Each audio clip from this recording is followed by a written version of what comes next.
Well, this is some capelin here that we're drying. We're corning, keeping for the winter months. We're down to the beach this morning and picked some up off of the beach. And we cleaned some and ate them fresh. But the ones that we salt, we don't clean those. We just salt them just like they are. And we put them in the salt for, well, it depends on the time, depends on how quick their eyes turn white.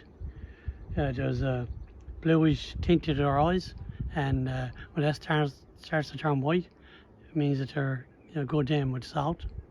So we take them out then, and we put them on. Well, some people hang them out on lines, but the flies are bad this time of the year. And so we put them on this. You can see that it's a screen on the bottoms and caped around the middle, and then there's a screen on top. So the fly do not. You can see that the fish flies blue on them.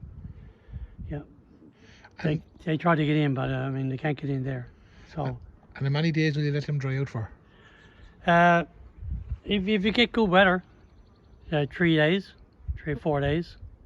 But if it comes to rain now, we'll keep them inside for just in the doorway, try to dry them. But if it gets rain for 3 or 4 days, I'll just freeze them and then take them out some other time and finish drying them. Yeah. And normally, when would you eat these then? Oh, you can eat them anytime. As soon as they're corn, you eat them, right? Some people eat them in the summertime. Having a fire, outside fire, and roast them. Some people just cook them in the house in a frying pan. Just they're already done. You can pretty well eat them like they are. It's just that we like to roast them a bit. Yeah. And they're just salted. Just salted, yeah. And you call that term cornin, is it? Yeah. We corn them, yeah. Yeah. But years ago now, my father used to. I remember my father hung them up on the beach and spreading them all along the beach to dry. And he would keep this. He'd probably keep a couple of barrelfuls in the stable for the winter. Feed hogs, the sheep mostly. Give a few each day, the protein for the sheep.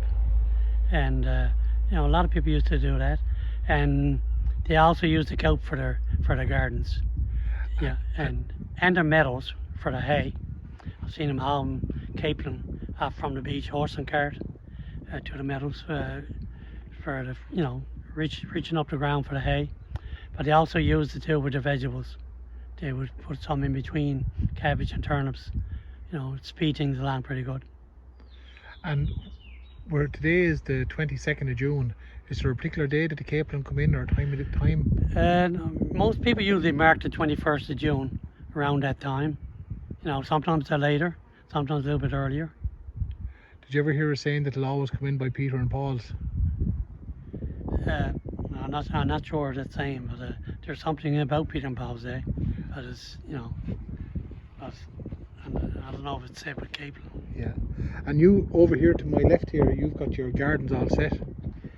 Yes, yeah. I just have a lot of weeding to do now. When you sit in the same yard every single year, you get a lot of weeds. So it takes a lot of work, right? Yeah, I got a mixture of things in there. We got our rhubarb, which grows there every year. We got cabbage and turnips, and onions. Do you want to walk over and show it to me? White potatoes, red potatoes, blue potatoes. When did you start setting these, Ken? Well, I started setting some of my potatoes the 3rd day of May, it's kind of early. But I set them in the shelter area first, right? If you notice, there's a net over some of the. We tried that this year. Some people tried. It's hairnet, and we put it over the cabbage to keep that white mat from going down laying its eggs in the cabbage. And if you notice, I got sea urchins around my head. They're all full of spears, and that's to keep the snails from crawling into eating the cabbage. And also in the trench, I put a sprinkle of salt around the edge, because snails will not crawl through the salt. But it's a big task to keep from now till September, October, keep the snails away. It's a big task. But you also get the white mat, which lays its eggs in the cabbage, and then you get the small worms from the mat, right? And they'll start eating the leaves on And you. they start eating the leaves, yeah. But I also use these bottles when I get some plants and I plant them. I use those bottles over them. They're miniature greenhouses, I call them, right? And it protects them then from the cold. We're close to the ocean, so we get cold air and frost. We've got frost here last week, so we've been getting frost in the night time, and that can kill a young plant. But when it gets big enough and fills up the bottle, that's what I've done today. I took a lot of bottles off there today from the plants because they were big enough, right? To but some of them are still small, so I'll leave those bottles on now. And when it fills the bottle, I'll take the bottles off. It seems to work. It works good every year. And the sea urchins, you got them down the beach? Yes. Yeah, Down on the beach, yeah. And I notice your spuds are up. Yes, some of the spuds are up, yeah. Yeah, I mean, there I got the onions, right? Yeah. And then there's some strawberries inside there. Yeah. And we got spuds. Well, some people in Branch call them praties. We always call them potato, but some of the English always call them praties. So. Which is the Irish for them. Yes. Yeah. So I do have different types of vegetables: broccoli, cauliflower, beets. Got some beets set there too. It's a fair-sized garden, but I also got another potato garden up on the river. Yeah. Yeah. If one fails, I have another place to go to, right? So, but this garden hardly ever fails. Well, there's kelp going in it every single year, right? Yeah. So the fertilizer, is good. And that's our rhubarb, and these are fish pans. I got some turnip in those, and I got carrots in them, and I got lettuce, and I got spinach, and I got strawberries and onions, and I got carrots in 5-gallon buckets. Seems to be a popular thing in Newfoundland to grow the carrots in 5-gallon buckets. Are you serious? It's the first time I've ever tried it, right? But they're only just starting to break ground now, because all new set. So only just starting to break ground now, right? Yeah, and I have a little compost pan down there. Yeah. Yeah, I put all the. And where do you put your kelp? Oh, I usually stacks it, like in a pile, or in the fall of the year when I level out the ground, I'll haul the kelp in the winter time and pile it up along the ground that I'm going to use. Yeah. And should the sea's only behind you there? You're only a stone's throw away from the shoreline. Oh yes, Yeah. yes, it's not far at all.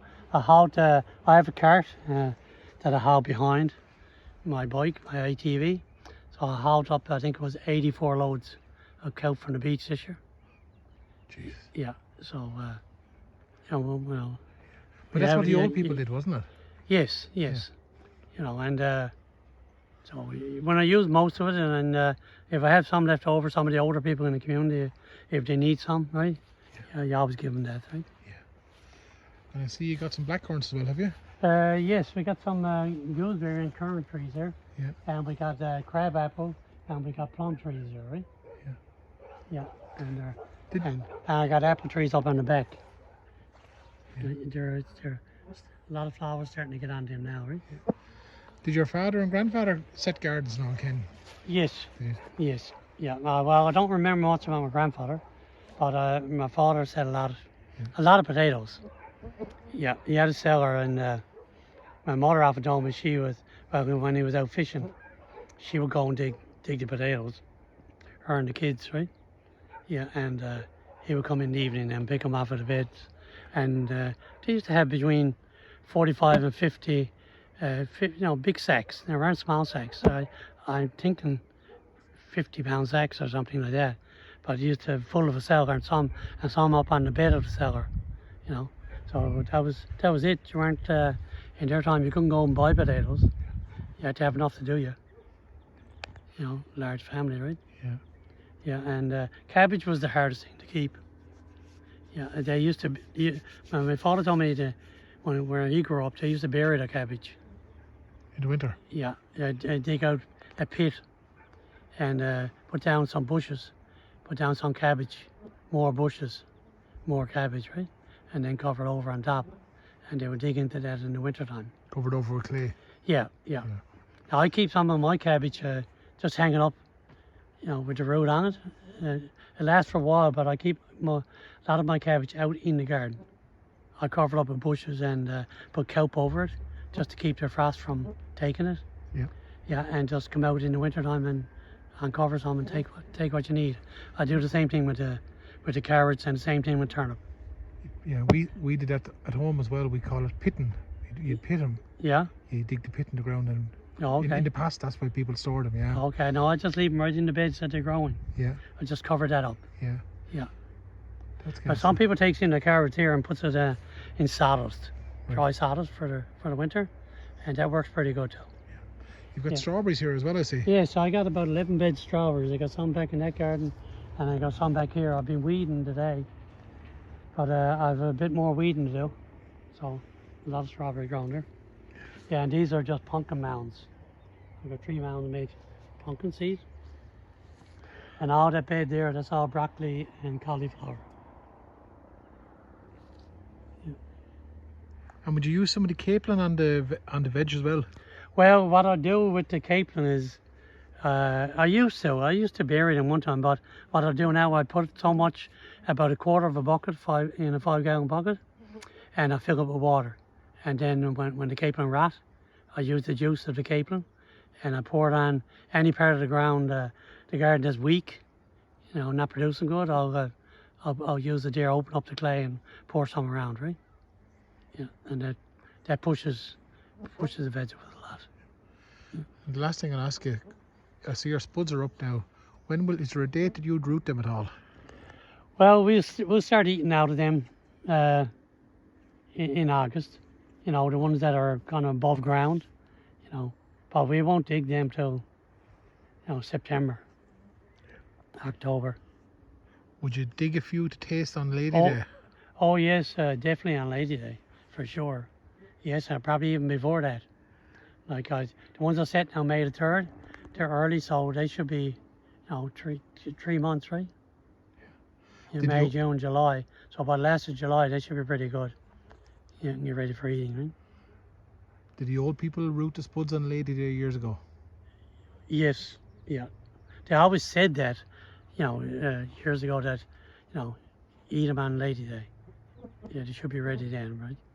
But some people would go out, if the gardens were good, like if you've seen potatoes, some of the potatoes are starting to break ground, rather than having them sunburned, you either got to shovel them, or you take them up and use them, right? Because the sun gets at them and burns them. Yeah, and they're not as good then, right? And you said some of the people locally used to call them prates. Praties, yeah. Praties. Yeah, most of the people I heard here in Branch were the Englishes. They used to call them praties. Yeah. But back then, I don't recall seeing any red potatoes. Mostly blues and whites. Blues were popular, weren't they? Yes, blues were popular, yes. Good. Good stuff. The flies would ate you, wouldn't it? Oh yes, the flies are bad, yes. Listen, Yeah, you got to get used to them. Oh, I have to put on my my net over the body net that I use. Yeah, so otherwise you'd never get to work if you're waiting for wind. Yeah. Yeah, but a lot of times I weed the gardens when we get a rainfall. I put on my rain gear and come out in the garden then. There's no flies, it's an easy time for weeding, right? Well, if you have good gardens, they got to be worked. You got to attend to them, right? If you just ignore them and leave them alone, you won't have good gardens.